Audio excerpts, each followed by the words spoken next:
Hoy os voy a traer un personaje que nos interesa muchísimo y que nos influye de una manera mm, totalmente descomunal. Sin embargo, no se ha enfocado las cosas mm, como para que tengan sentido. Me refiero a la figura de Jesucristo.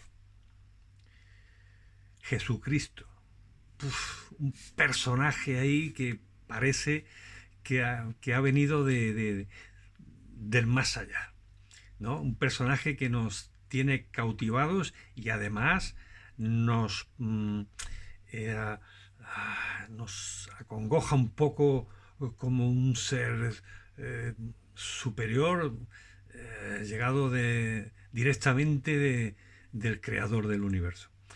Pues vamos a enfocarlo desde otra manera, vamos a enfocarlo desde la parte más humana, desde la parte que nos corresponde a cualquier ser de este planeta. Bien, uh, vamos a cogerlo desde la perspectiva de que efectivamente se trataba de un personaje diferente, con un físico imponente, atractivo. Vamos a dejar al margen también de que si la figura de la sábana santa corresponde a él o no corresponde y todas esas cosas. Vamos a seguir lo que es un poco la historia que nos han contado y cómo se puede traducir de una manera lógica. ¿Mm? Entonces, tenemos a un personaje que llama mucho la atención, que es capaz de rodearse de multitudes y que a través de la palabra engatusarlos, hacer que le prestaran atención y encima representar como a una figura mmm, que esperaba. Puede ser esa figura, pero la realidad desmitifica un poco todo lo que hay a su alrededor y vamos a limpiar toda esa capa y vamos a centrarnos en, en el ser humano. Entonces, él tiene una personalidad arrolladora, ¿eh? Impone. Vamos a decir que era alto, rubio, pelo rizado, ojos claros y un físico pues distinto al de su entorno. Pero había un motivo, había una razón para ello. Sí, supuestamente correspondía a ese ser, ¿no? A ese personaje de la historia. Bien. Hay datos como el Espíritu Santo o la paloma o el ave mensajera, Dios, el Padre, que, con el que se comunica, su, su capacidad intelectual, su ciencia, su sabiduría, su educación en sí. Bien. Él era un hijo de una familia muy descompensada. El padre dicen que era mayor y la madre joven. Podía tener más hermanos o no podía tener más hermanos. Él decía que su padre no era ese, que su padre era otro. A nosotros nos ha llegado que es el Padre Celestial, pero él decía que su padre no era ese. Eso es, ¿vale? Y que la anunciación venía por una paloma mensajera y tal. Bien. También aparece lo que es una señal en el cielo, a través de la cual siguen los Reyes Magos. Bien. Yo lo que me pregunto es, ¿quién cuenta esa historia? ¿Quién cuenta la historia de la adoración? ¿Quién cuenta la historia de esa estrella fugaz cuando Jesús aún no había nacido? La madre y el padre no tenían ni idea de lo que iba a suceder, ni mucho menos los que luego le rodearon. Es decir, que eso se contó después, o alguna anécdota o algo, porque si realmente la Virgen María vio, la Virgen María vio realmente a unos señores poderosos adorando a su hijo, claro, ellos le podían haber dicho, pues nosotros hemos seguido una estrella fugaz o una señal en el cielo y nos ha traído hasta aquí y tal. Y ella a lo mejor con el tiempo, pues luego se lo contó a su hijo, a Jesús. Le dijo, mira, tú cuando naciste, pues pasó esto. Y él pues se quedó un poco con la película.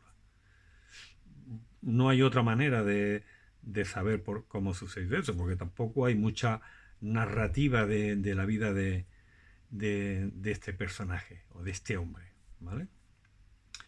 Bien. Él nace, ahí está y toda la parafernalia de lo que le rodea y la gente que había alrededor, los pastorcillos, bueno, gente común y tal, ¿no? Que estaban fuera. Y hay unos años en los que se le pierde la pista porque realmente era un niño normal, aunque se desplazaran de un sitio a otro, pero eso era muy común en aquella época, por allí por la zona de Palestina y todo ese sitio, ¿no? Pero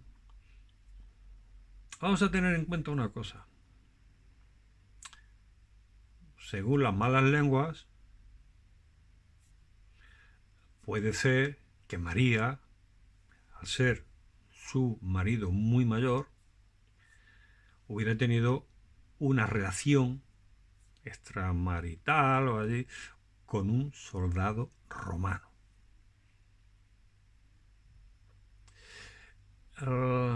Los emblemas que llevaban esta gente a veces significaban especie de águilas o aves así con las alas abiertas o otro tipo de forma. Un ave. ¿Vale? Y en el ejército romano, después de haber conquistado la zona de las Galias y todo aquello y tal, incorporaron a sus ejércitos gente de esas tierras, las tierras de la Galia. Entonces había gente alta, rubia, ojos claros y tal, que bueno, pues se metieron allí después de conquistado, pues dijeron, pues venga, esto es una manera de ganarme la vida, pues me meto por aquí. Y algunos llegaron a ser unos soldados de alto rango o centuriones incluso. Bueno, esta gente estaban destinados en la zona de Palestina y en otras tierras de por allí. Conoce a María y entablan una relación de la cual nace Jesús. Y entonces ya podemos sacar conclusiones de que la estructura puede ser del padre. Entonces ese niño es distinto. El ave, la anunciación, la paloma o lo que fuera, también ya estaba involucrada. Y la idea de que Jesús con el tiempo va diciendo, mi padre no es de aquí, mi padre es otro, mi padre no es este hombre que está aquí al lado, mi padre es otro. Pero con la situación política que había en aquella época, pues de invasión de los romanos y las luchas que había por que se fueran y tal, más la ideología ya profunda, que arraigada desde de la época de Abraham y de todos estos patriarcas que vienen muy atrás, pues con su cultura y su mentalidad, tratan de liderar unos movimientos para enfrentarse al ejército romano, ¿vale? Hoy en día pues están más o menos la cosa muy parecida, seguimos con las mismas historias y siempre hay cabecillas y líderes y tal, ¿vale?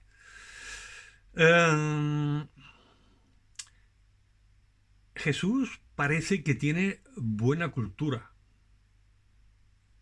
dice que tiene el don de lenguas, puede conocer alguna lengua más, pues aparte de la suya puede conocer la lengua de su supuesto padre romano,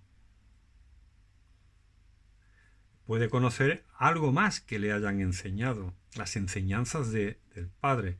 Es decir, que el padre tenía constancia de que tenía un hijo y que ese hijo se estaba criando en un ambiente un poco peligroso, pero bueno, y también de poca cultura. Y sin embargo, él tal vez se encarga de enseñarle cosas que a los demás niños no tenían posibilidad de acceder.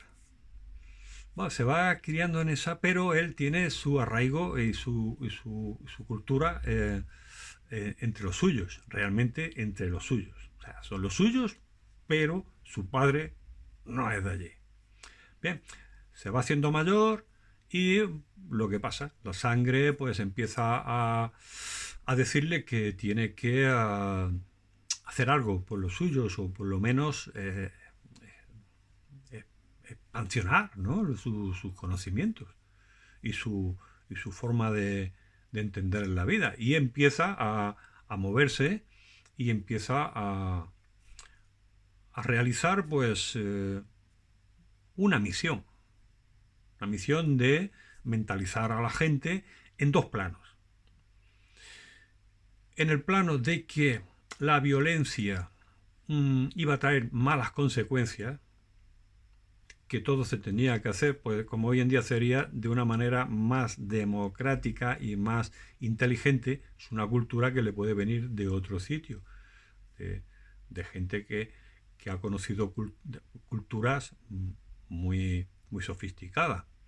Y él quiere transmitirle a su pueblo esa cultura. Aparte también tiene capacidades de sanación o cierta capacidad de curar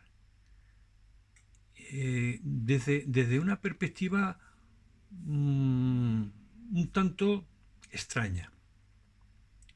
Se sale un poco de lo que es el ambiente normal de lo que tenían y se adelanta un poco. Incluso, como sabe tanto, se tiene que expresar de una manera un poco metafórica, con ejemplos, para que la gente que era muy rasa lo entendiera, ¿vale? Entonces, cualquier ayuda que él prestaba a los suyos, cualquier hecho de dedicación hacia los demás, pues se consideraba algo que quizás era un poco inusual de aquella época o en aquel momento. Conjugaba lo que era la palabra y conjugaba también el acto, la acción de lo que realizaba. Esto le fue granjeando dos vertientes. Una, por un lado, teníamos a los que entendían que con la lucha no se iba a ningún sitio, pero por otro lado también estaban los que pensaban que era necesario enfrentarse directamente al ejército romano con armas, evidentemente, o sea que las palabras que sobraban, ¿vale?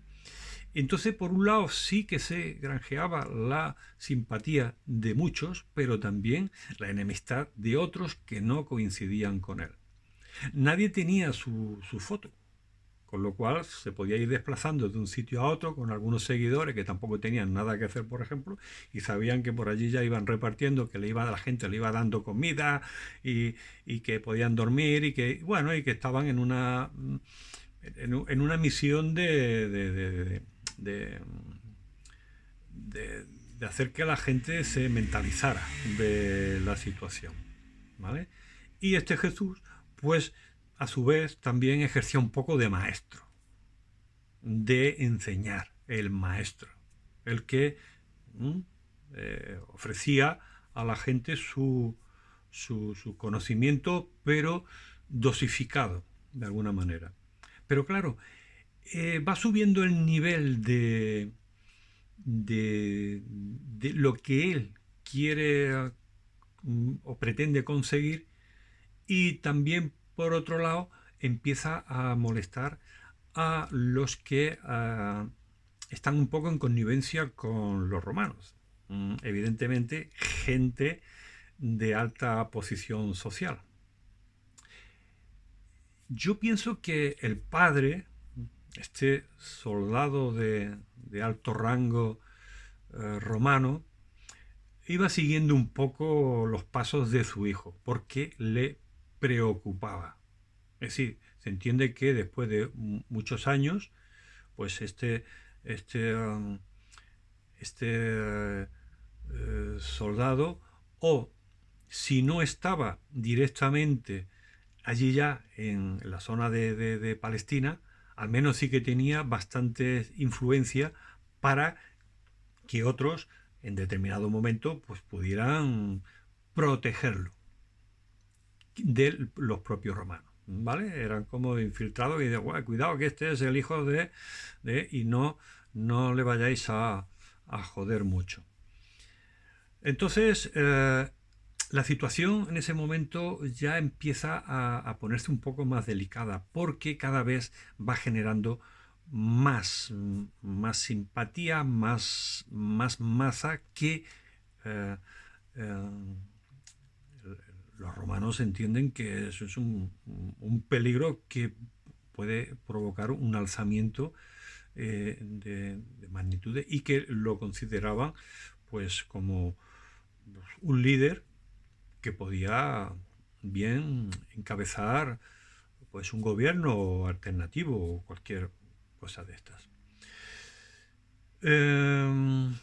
Haciendo el bien, como decían, yendo de sitio en sitio, él no solamente iba por allí con una burrita, haciendo el samaritano, venga, en plan de soy el más bueno del mundo. No, los demás lo consideraban buena gente porque él hacía cosas a favor de su pueblo.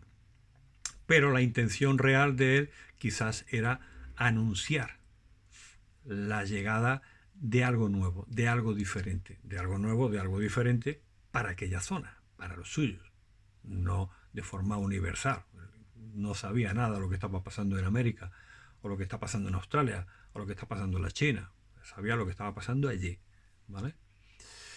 Dentro de sus filas de gente que ya empiezan a hacer sus no guardaespaldas, pero sí gente que se dedican a seguirlo fielmente en su aventura. También hay algún infiltrado que aquello de que lo delatan porque estaban deseando echarle el guante, a pesar de que estaba protegido, pero llega un momento en que la situación es tan delicada de que no se puede hacer nada, y surge aquella detención, eh, eh, aquel escarnio, que con eso ya se pensaba que, bueno, le damos un poco de unos cuantos latigazos y lo echamos, pero había algo más. Era un personaje molesto, y sabían que eso iba a generar, si lo echaban a la calle, iba a generar más problemas aún.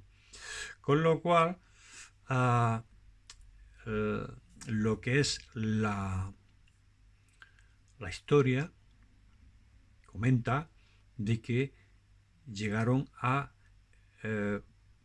estar cara a cara las dos ramas, una era la rama política, que era el Barrabás, y la otra era la guerrera, y la otra era la diplomática, representaba a Jesús, y lo ponen delante de la gente, de la multitud,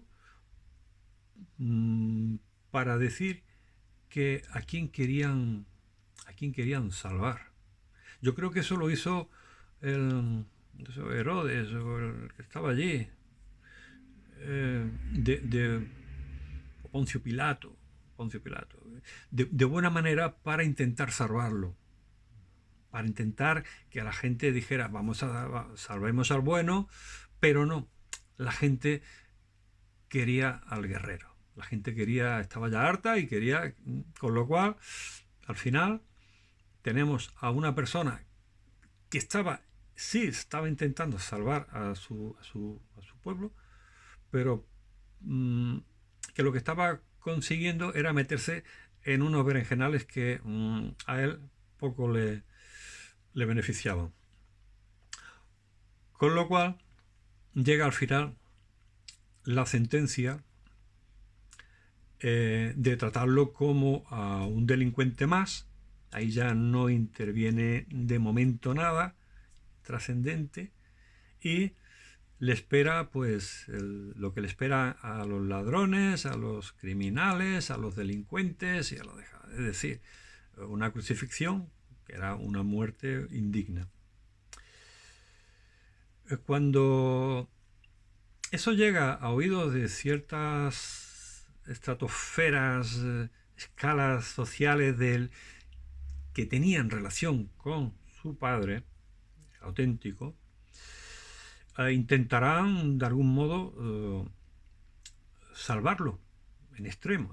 Entonces, a los crucificados, cuando ya estaban allí en la cruz, se les rompían los huesos y, en fin, para que ya fuera el final.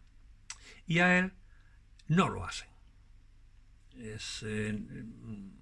Hay una orden que le dice dejarlo tranquilo, e incluso en vez de estar y permanecer en la cruz durante mucho tiempo, pues a las pocas horas lo bajan, lo envuelven en la sábana y se lo llevan.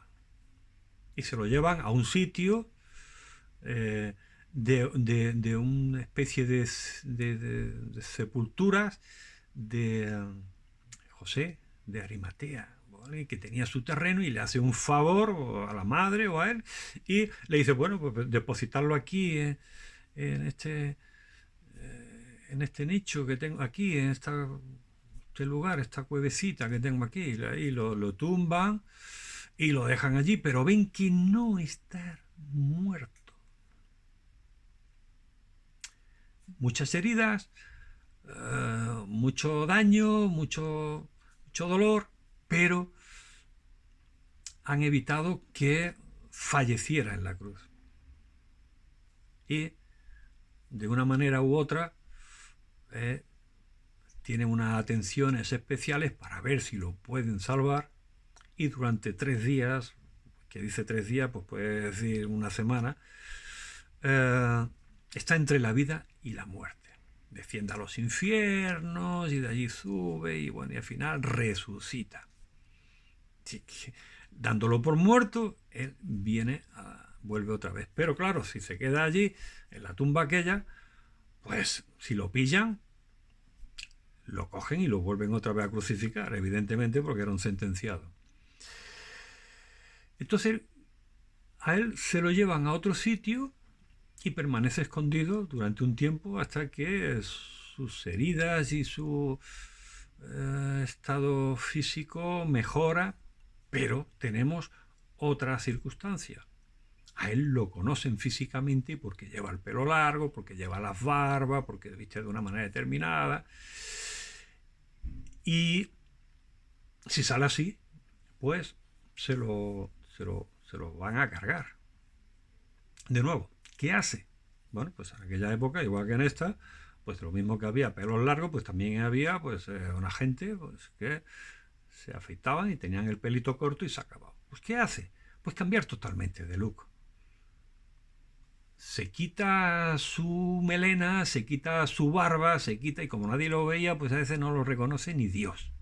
No lo reconoce nadie. Solamente las marcas de las heridas, evidentemente. Y cuando pasa un tiempo, pues había unos seguidores que no tenían ni idea, porque aquello se llevó en el máximo secreto. Y entonces dice, bueno, voy a presentarme de nuevo a los que me conocieron y son mis cercanos. Pero claro, él va completamente transformado. Es otra persona distinta, pero físicamente, de carne y hueso, evidentemente. Y cuando llega, pues a uno de los, o llega a sus discípulos, a sus seguidores más fieles, pues le pregunta, hola, ¿no sabes quién soy o qué? No, hombre, por favor. Claro, ellos por el oído ya empiezan a intuir que se trataba, pero claro, es una sorpresa enorme para ellos que lo daban por muerto. Incluso en ese momento dice, soy yo, porque mira, y coge y le enseña las huellas de que había sido traspasado por los clavos en las muñecas o por algún sitio. Que está el pobre así un poco, pero sí, dice, toca que soy yo. Hostia, maestro, ¿qué hace? Uf, madre mía, qué cambio has pegado, tío. Te has transfigurado, eres otra cosa. Sí, sí, pero calladito porque dentro de poco me voy a ir ya a reunirme con el Padre, con mi Padre. O sea, que él estaba ya pensando que allí no hacía nada, porque allí ya había acabado su epopeya. Allá no tenía nada que hacer. Había tenido su aventura, había hecho su movimiento, su revolución a su manera y ya está. Pero se tenía que ir. ¿Y a dónde se tenía que ir? Me voy con el Padre. ¿Y el Padre dónde estaba? Si realmente, pues, el Padre seguramente estaba en Roma. Decía, es que mi reino, mi mundo, no es este mundo. Es decir, él sabe que las raíces suyas no pertenecen totalmente al arraigo de aquella zona, sino que su sangre, sus raíces pertenecen a otro sitio que está más allá del mar. Entonces, de alguna manera, él o tiene conexión con el Padre de una manera directa, o le hacen llegar ciertas notificaciones, o él intentará ir allí para encontrarse con él, porque él sabe quién es su Padre, evidentemente. Se despide de la gente, se despide de los de allí y emprende camino a Roma. Pero con él se va un grupo muy nutrido de sus seguidores. Casualmente, todos siguen una misma línea de actuación y con un mismo pensamiento, como si alguien los dirigiera o alguien controlara ese camino. ¿Por qué? Es complicado pensar que si el enemigo, el romano, estaba en su patria, él fuera directamente y los seguidores, los apóstoles, fueran directamente a esa zona. Es decir, se iban a meter en la boca del lobo, a no ser que hubiera algo muy fuerte que les empujara a ir hacia allá. Bien, se juntan y emprenden una marcha hacia otras tierras. Se pueden desviar más o se pueden desviar menos, pero la flecha va hacia Roma. Y en Roma, cuando llega, claro, el idioma, la cultura, sobrevivir,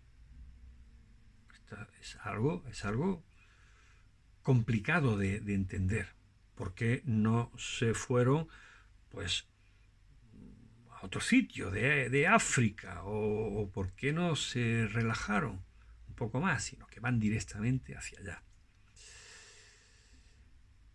Allí parece que encuentran una zona que está un poco alejada de Roma, en la cual parece que se asientan o los dejan asentarse. Les dicen, bueno, pues ya que habéis venido, pues quedaros por aquí, pero no asoméis mucho la cabeza porque por aquí las cosas están muy revueltas y no está para que empecéis ahora con vuestros dioses y empecéis ahora a pedir cosas. Entonces, ellos hacen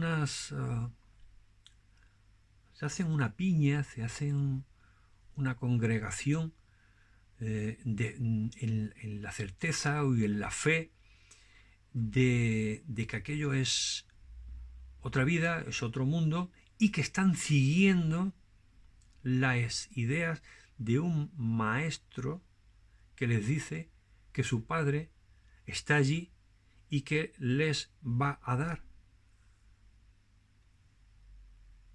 una nueva oportunidad, un mundo, un, un sitio donde ellos van a ser felices o donde ellos podrán vivir felices. Los que crean en mí, que me sigan, y los que no, pues que se queden atrás, porque yo sé hacia dónde voy. Yo voy hacia el Padre y el Padre me va a proteger a mí, os va a proteger a todos vosotros, porque tiene que ser un personaje más o menos influyente.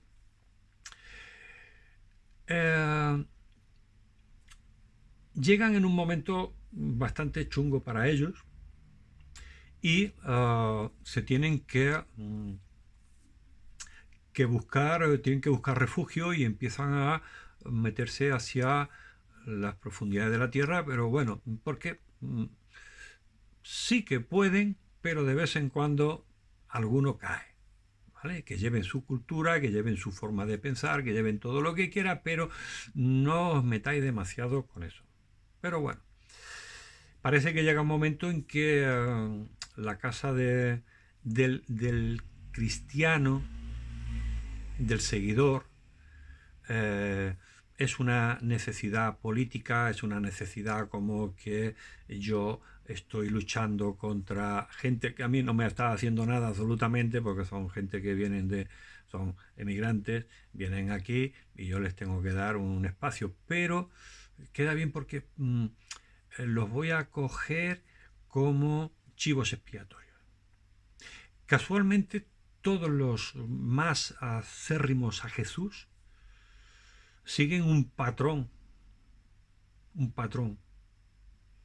siguen como una línea directriz que los mantiene unidos. O sea, esto yo creo que no lo puede hacer un pescador o no lo puede hacer una persona ignorante, inculta, que de pronto se le ilumina la cabeza. No, eso no puede ser. La iluminación estaba entre ellos. Las ideas seguían vivas. Por eso no se empieza a narrar todas esas historias muchísimos años después, 40, 50, 70 años después de todo lo que sucede, no se empieza a contar un poco lo que sucedió. Claro, como ellos no tenían tele y no tenían radio y no tenían medios pues lo que era todo lo que había sucedido en su tierra, pues se expresaba de una manera oral. ¿Qué pasaba? Que los oradores, ¿vale? Que luego, pues los oradores en un momento determinado, pues se llegan a considerar los creadores de la iglesia cristiana, la iglesia católica, de la iglesia de Cristo, ¿vale? Pero ellos, claro, mientras que él estuvo con vida entre ellos, pues mantenían un poco la prudencia y lo único que hacían era aprender de sus palabras y de lo que les iba diciendo. Cuando él desaparece, por supuesto que entonces sí que se tienen que repartir un poco el pastel, y de ahí ya toda la historia mezclada con la leyenda, con lo que era el personaje mítico y tal, pues empieza, pues claro, ellos no tenían el líder eh, eh, como el emperador de Roma, ni nadie más. Ellos tienen que tener su propio líder, y su propio líder, una vez que muere, pues debe de tener una influencia bestial para mantenerlos unidos. Eso fue lo que los mantuvo unidos. Con lo cual, él, en un momento determinado, es muy posible que solamente los más allegados supieran quién era. Es decir, que la gran mayoría de todos ellos no tenían conocimiento de que Jesús fuera aquel líder que estaba en Palestina. Podía ser, o a lo mejor no, pero quizás por prudencia. Con lo cual, los más cercanos, que eran los que mantenían el honor de mantener la dignidad hasta el final, cuando los pillan y los matan y tal, pues ellos siguen manteniendo, pero no por ellos, no porque creían, sino porque había una comunidad a las que tenían que proteger, y ellos tenían que mantener un poco el liderato. Con lo cual, cuando desaparece la figura de Jesús, igual tuvo más hijos, igual pues no tenía ya más ganas, pero sí que él seguía su ideal, su pensamiento, y su figura sí que la conocían algunos de los más cercanos, que luego se llegó a convertir en Pedro, Pablo y tal, y todo aquello, pero en aquella época quizás no se le daba la concepción de papa o de tal, sino que era un líder de una comunidad, ¿vale? Y luego se fue expansionando y todo eso, y al final ya pues la historia ya fue trascendiendo y fue cambiándolo todo, y ahora tenemos un cacao, y tenemos ahora un lío de cosas que nos ha llevado a prácticamente un sinsentido de lo que representa la iglesia que desciende, o lo que la comunidad que desciende de eh, este, este Mesías. Bueno, Mesías se le pone después. En su época pues era un superviviente, sobreviviente, que con el tiempo sus palabras y su vida pues se tergiversó de una manera que hoy no hay quien entienda nada. Por eso las cosas no van a ser ni mejor ni peor. Bueno, quizás puedan ser mejor si nos quitamos la paloma del cielo, y nos quitamos las vírgenes, y nos quitamos los santos, y nos quitamos el Dios del cielo, y nos quitamos todo eso, y lo dejamos todo como algo más humano, y lo dejamos como algo más real. Lo de la señal en el cielo que siguieron los famosos Reyes Magos, a ver lo que eran los Reyes Magos en aquella época, sí que pasa siempre que el universo manda señales siempre, pero no solo por esto, sino por muchísimas cosas. El mundo del lenguaje universal hace que el viento, los animales, las personas, las palabras, las cosas tengan un sentido, y en un momento determinado sean, pues eso, señales de que algo bueno o algo malo o algo importante o algo extraordinario puede suceder, o algo más de día a día puede suceder. Eso es muy posible. Que la finalidad de este personaje en su momento tenga su relevancia, pues en aquella época no tenía tanta relevancia, no se tiene ni demasiada constancia de que existiera o no existiera, con lo cual si llega a ser, bueno, el Hijo de Dios, cuando está en la cruz, por ejemplo, dice, "Ah, Padre, ¿por qué me has abandonado?". Bueno, pues, ¿a qué padre se refería? Al padre que siempre había estado con él y lo protegía, y que llega un momento que dice, mira, en este momento ya mi padre no está aquí, o ya no ha podido hacer nada por mí y me ha dejado aquí ya solo, y aquí la voy a- ya va a ser mi final. Padre, ¿por qué me has abandonado? Que hubo una tormenta y que hubo un trueno, un terremoto y tal. Señales, señales como la de la estrella, señales, casualidades, o agregado a lo que es la historia para engrandecer un poco más todo aquello. Bueno, pues eso es lo que yo pienso. Y para mí tiene más verosimilitud de,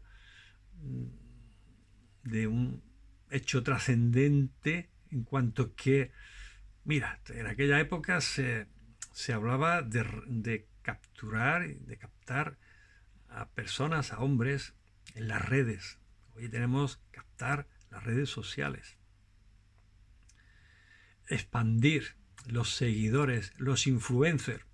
Jesús fue un influencer que, como tantos otros artistas, genios y humanos diferentes, pues después de muertos es cuando se le dan los honores y se glorifica a esos personajes, que tienen relevancia, que tienen un porqué, que forman parte de toda esta historia pasada, que son 2000 años ya de... Pero que yo creo que llega un momento en que uno se cansa de estar siempre con el mismo cuento, con la misma película, y que hay que esclarecer cosas, o por lo menos darle el sentido más racional posible. ¿Eh? Aquí no va a venir ahora un Mesías y a volar como Superman. Es, es descabellado, siempre nos remitimos al pasado. ¿Por qué? Porque en el pasado pasó de todo. Pero ahora en el futuro, en el presente, ¿eh? Lo que pasa no lo vemos cuando pasan cosas extraordinarias, pero para nosotros son cosas ordinarias. ¿Vale? Pues nada, pues esa era mi opinión sobre este personaje. Espero que por lo menos os haga recapacitar un poco y ya está. Deu.